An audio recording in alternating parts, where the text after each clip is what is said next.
ಹಾಗೆ ಮುಂದುವರೆದು ಅವಳು ಆಟ ಆಡೋದಕ್ಕೆ ಅನುಮತಿ ಕೊಟ್ಬಿಟ್ರೆ ನೋಡ್ತಾ ಇರು ಗೀತಾ ಎಷ್ಟು ಮುಂದಕ್ಕೆ ಹೋಗ್ತಾಳೆ ಅಂತ. ಈಗ ಅವನಿಗೆ ಏನು ಕಮ್ಮಿ ಆಗಿದೆಯೇ ನೋಡ್ತಾ ಇರೋ. ಅವನ ಹೆಂಡತಿ ಅವನ ಬೆಳವಣಿಗೆಗೆ ಎಷ್ಟೊಂದು ಕಾರಣಲಾಗ್ತಾಳೆ ಅಂತ. ಆಮೇಲೆ ಅವನ ಜೀವನದಲ್ಲಿ ಅವನು ಬಹಳ ಮುಂದುವರಿತಾನೆ.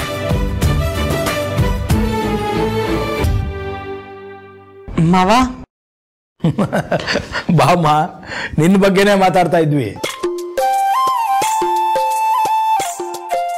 ಮಾವ ಇಷ್ಟೊತ್ತಲ್ಲಿ ಬಂದು ತೊಂದರೆ ಕೊಡ್ತಿದ್ದೀನೇನೋ.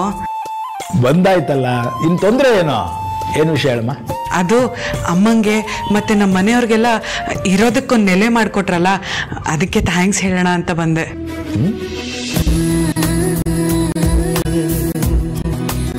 ಇಷ್ಟಕ್ಕೆ ಥ್ಯಾಂಕ್ಸ್ ಹೇಳೋದಕ್ಕೆ ಬಂದ್ಯಾ? ನೀನು ನಮ್ಮ ಮನೆ ಸೊಸೆ, ಇದಕ್ಕೆಲ್ಲ ಥ್ಯಾಂಕ್ಸ್ ಹೇಳಬೇಕಾಗಿಲ್ಲ.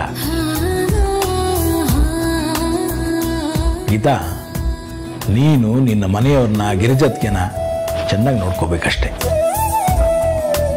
ಅದನ್ನ ಅವಳಿಗೆ ಹೇಳ್ಬೇಕೇನ್ರಿ? ಅವಳ ಮನೆಯವ್ರನ್ನ ಅವಳು ಚೆನ್ನಾಗೇ ನೋಡ್ಕೋತಾಳಲ್ವಾ? ಅದನ್ನೇ ನಾನು ಹೇಳ್ತಾ ಇರೋದು ಅಲ್ವೇ. ಅವರ ಮಗಳಾಗಿ ಅವ್ರನ್ನ ನೋಡ್ಕೊಳ್ಳೋದು ಏನು ದೊಡ್ಡ ವಿಷಯ ಅಲ್ಲ. ನಮ್ಮ ಮನೆ ಸೊಸೆಯಾಗಿ ಅವ್ರನ್ನ ನೋಡ್ಕೊಳ್ಳೋದು ದೊಡ್ಡ ವಿಷಯ. ಸರಿ ಮಾವ, ಹಾಗೆ ನೋಡ್ಕೋತೀನಿ. ಸರಿ ಮಾವ, ಹೊತ್ತಾಯ್ತು, ನೀವೇನು ಮಲ್ಕೊಳ್ಳಿ, ನಾನು ಬರ್ತೀನಿ. ಸರಿಮ್ಮ. ಸುಮತಿ, ನಮ್ಮ ಲಕ್ಕಿ ಮತ್ತು ಗೀತಾ ಒಂದಾಗ್ಬಿಟ್ರೆ ನಮ್ಮನೆ ನಂದನವನ ಆಗೋಗುತ್ತೆ ಕಣೆ.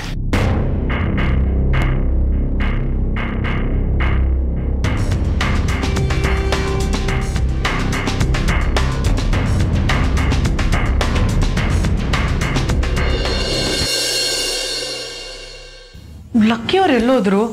ನನಗೆ ನಮ್ಮ ಮನೆಯವ್ರಿಗೆಲ್ಲ ಎಷ್ಟು ಸಹಾಯ ಮಾಡಿದಾರೆ ಲಕ್ಕಿಯವರು. ಅವ್ರಿಗೆ ಥ್ಯಾಂಕ್ಸ್ ಹೇಳ್ಬೇಕು, ಆದ್ರೆ ಅವರೇ ಕಾಣಿಸ್ತಿಲ್ಲ.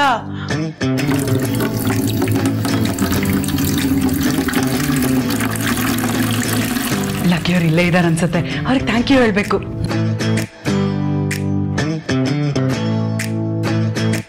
ಲಕ್ಕಿಯವ್ರೆ, ಹೆದರ್ಕೊಂಡ್ರಿ ತಾನೇ? ಸಾಯಿಸ್ಬಿಡ್ತೀನಿ. ಹುಚ್ಚಿಡ್ತಿದ್ಯಾ? ಅಮಾವಾಸ್ಯೆ ಹತ್ರ ಬಂತಲ್ಲ. ಅದು ಹಂಗಲ್ಲ ಲಕ್ಕಿಯವರೇ, ನಿಮಗೆ ಥ್ಯಾಂಕ್ ಯು ಹೇಳೋಣ ಅಂತ ಬಂದೆ. ಕುಂತ್ರು ನಿಂತ್ರು ಥ್ಯಾಂಕ್ಸ್ ಹೇಳಿ ಯಾಕೆ ನನ್ನ ಪ್ರಾಣ ತಿಂತೀಯಾ? ಅದು ನೀವು ನನ್ಗೆ ನಮ್ಮ ಮನೆಯವ್ರಿಗೆಲ್ಲ ಎಷ್ಟು ಸಹಾಯ ಮಾಡಿದ್ದೀರಾ ಅಲ್ವಾ, ಅದಕ್ಕೆ